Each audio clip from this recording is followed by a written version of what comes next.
Welcome, and thank you for clicking on this video.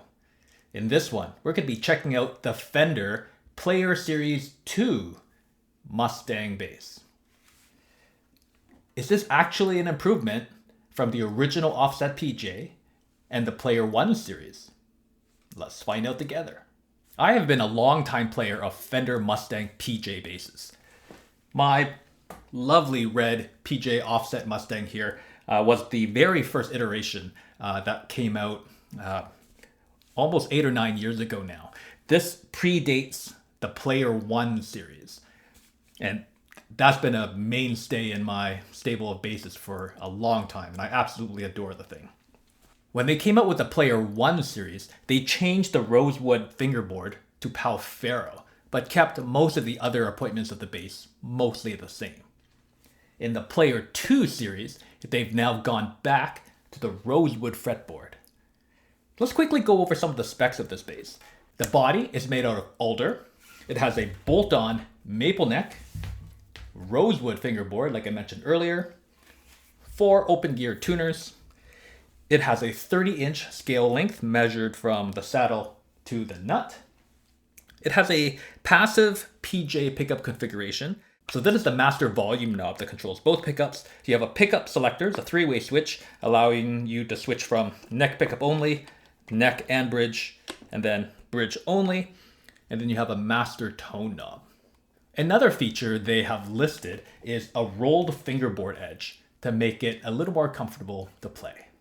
Well, let's check out how this bass sounds. Let's start with the front pickup. Master volume all the way up and tone all the way up.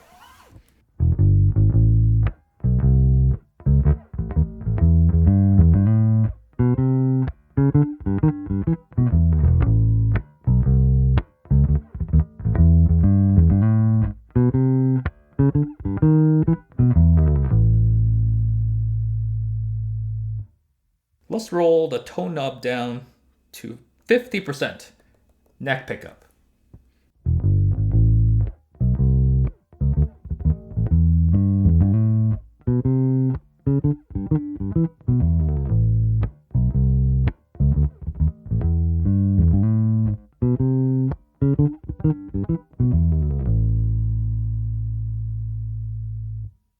Let's roll the tone knob all the way down. Neck pickup.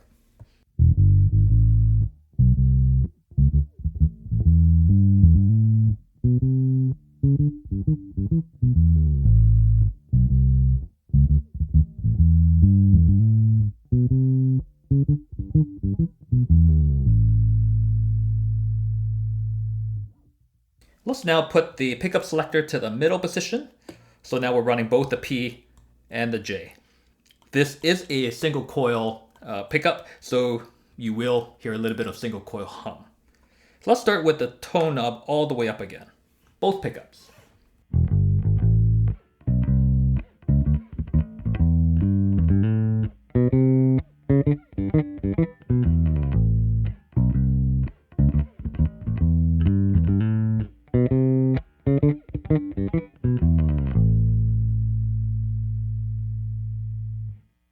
Let's roll the tone knob down to 50%.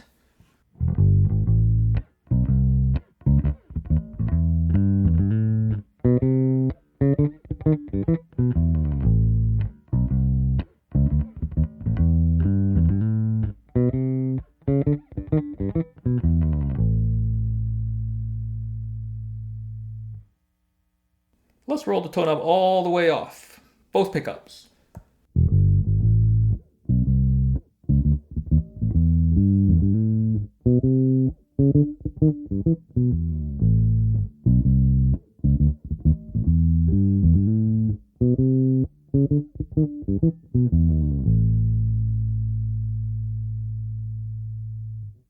Let's now hear the bridge pickup soloed by itself.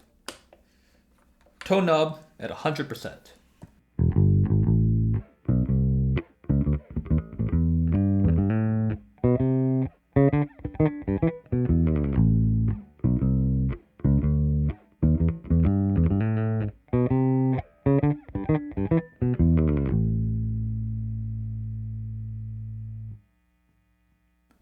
Toe knob 50%, bridge pickup.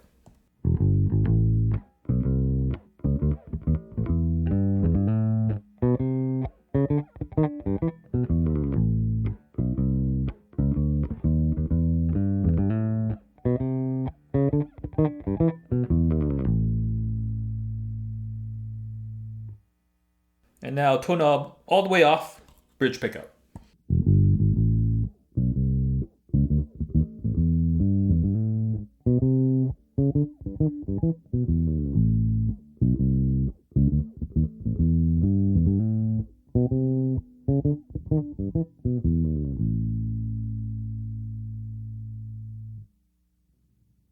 Let's now hear this bass with all the different pickup configurations in the context of a drum track. So in this track, we're going to have 6 passes. In the first set, we'll have the front pickup by itself with the toe knob at 100 and then 50%. In the middle 2 passes, we'll have both pickups with the toe knob at 100 and then 50. Then in the last third, we'll have the bridge pickup by itself with the toe knob at 100 and then 50. Here we go.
Please let me know what you thought of the tones by leaving a comment below. My assessment.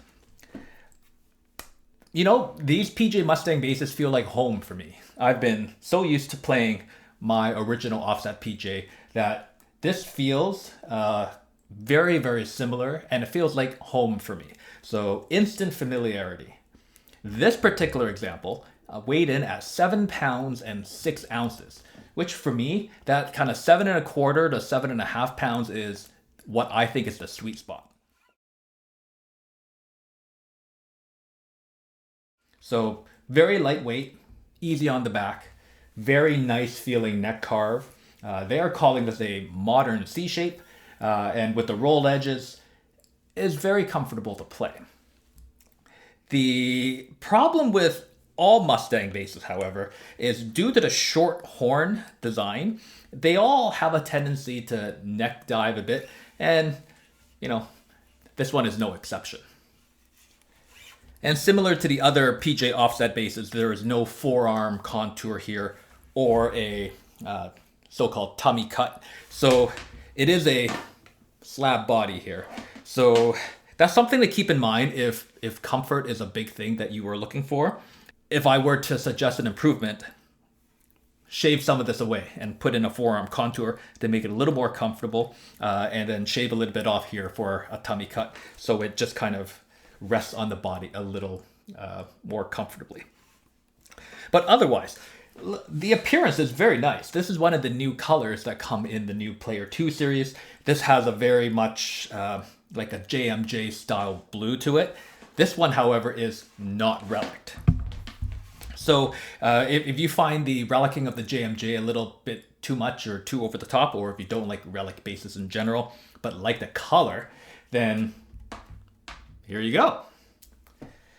Now, in terms of the sound, these pickups sound quite different than the stock pickups in my original offset PJ. The output is a lot hotter. Unfortunately, due to this being a pretty standard Fender PJ setup, it has the same issues that many PJ setups have. Namely, when you run both pickups together, you do get a bit of a volume drop compared to running the neck P pickup alone. Let me demonstrate. So here, volume's all the way up, tone is all the way up. I'm in the neck pickup. Now if I go to the middle position, both pickups. So not only do you get a more kind of bass shy sound because you have now incorporated a bridge pickup, but the overall volume has come down. So once again, neck pickup. Both. And that is a problem with a lot of PJ setups, and unfortunately, this one's no different. Now the neck pickup itself is a pretty grunty, beefy sound.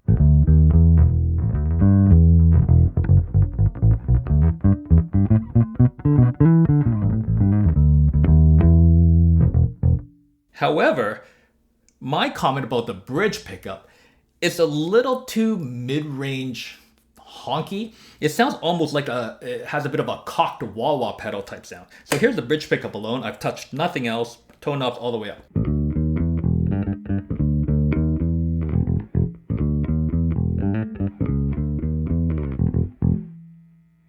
It lacks quite a bit of bottom and is pretty thin and honky sounding.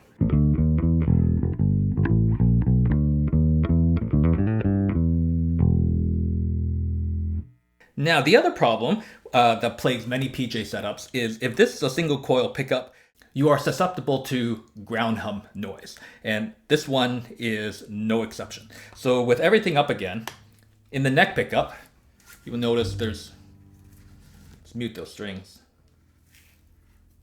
It's pretty quiet, like there's no hum. When you go to the middle section, you do hear a ground hum there. And when you solo the bridge pickup,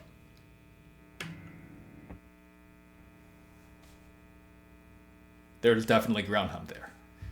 Now, credit where credit's due. For single coils, this is on the quiet side. So that's pretty good. However, I think this is a missed opportunity for Fender to put a hum canceling pickup back here, so this bass will run quietly in all pickup positions. I think that's a missed opportunity. All right, well, let's talk about the electronic package. The original offset PJ, the Player 1, and now the Player 2 feature this pickup selector switch that's way up here.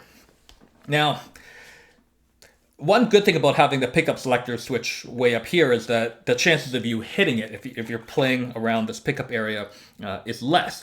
However, it's also then further away. So if you really wanted to put a switch, my preference would have been a switch in between the volume and the master tone position, but that's just me. I would have actually preferred a volume tone setup like a traditional PJ or jazz bass, but alas, they've gone to using the switch. Now I think that's just to save space here, and the original Mustang bass only had 2 knobs, so maybe that's what they were trying to reproduce. The good thing, however, is this switch feels like it is a higher quality switch compared to both the Player 1 and the original offset PJ. Player 1 series, I know lots of people who've had issues with this switch becoming intermittent, noisy, or just not selecting properly. Now, I've only had this bass for maybe 4 or 5 weeks, so it's too soon to tell about how reliable it is, but it does feel more robust than the previous switches, and the sound you get has a more satisfying clunk to it. So let me demonstrate that.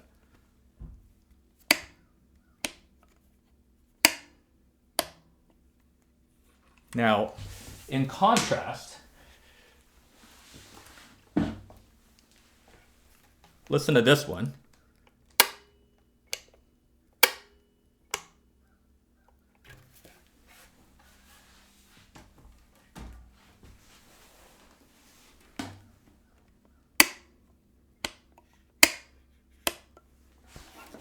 So I hope you can appreciate this is a more robust sounding switch. So that's good. Moving on to these electronics, I took this control plate off because I was interested to see what it looked like inside. And I was a little shocked. So if you were to examine this photo here, you will notice that Fender tried to put some shielding paint to decrease some of the noise, which is great. But take a closer look at the shielding paint job. You will notice that it does not go all the way up the cavity wall. It kind of stops a third to a halfway up. And my thought there is, if you're going to go through the effort of applying shielding paint to the cavity, why don't you apply it to the entire cavity? Disappointed, but not shocked. Where I was shocked, however, take a closer look at that output jack. You will notice that there's only one hot lead running to the jack, and there's no ground soldered to that output jack. So the ground continuity for that output jack is reliant solely on it being connected to the metal control plate. I'm not quite sure what Fender was thinking here when they did that.